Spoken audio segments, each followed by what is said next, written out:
మన వీడియోలో ప్రేమ లేదు దోమ లేదు అని కొట్టిపారేసా. అది పూర్తిగా నా ఒపీనియన్. అది కానీ ఇది ఒపీనియన్ కాదు. ఇది ప్రేమ లేదని చెప్పి ఒక కథ కాదు. ప్రతిరోజు గెలుస్తా అని చెప్పి ఆశతో ప్రతి క్షణం ఓడిపోతూ బ్రతికి ఒక ఆడదాని యుద్ధం. ఇది ఎవ్వరు కూడా ఆమె గురించి మాట్లాడరు. అందుకే లోకం మూసేసిన ఆమె నోటి తరపున నేను మాట్లాడుతున్నాను. అందరూ అంటారు కదా, తెలిసి తెలిసి నిప్పుల్లో చేయి పెట్టకూడదురా అని.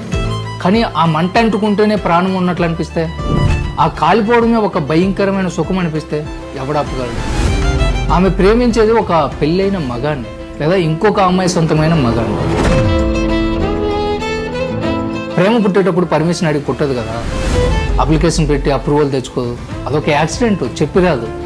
జరగకూడని టైంలో దక్కకూడని వ్యక్తితో జరిగిపోతుంది.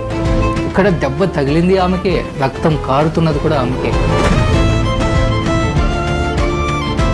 రాత్రి కాగానే తను ఇంటికి వెళ్ళిపోయేది వేరొకరి పక్కకని ఆమెకి తెలియదా? తెలుసు.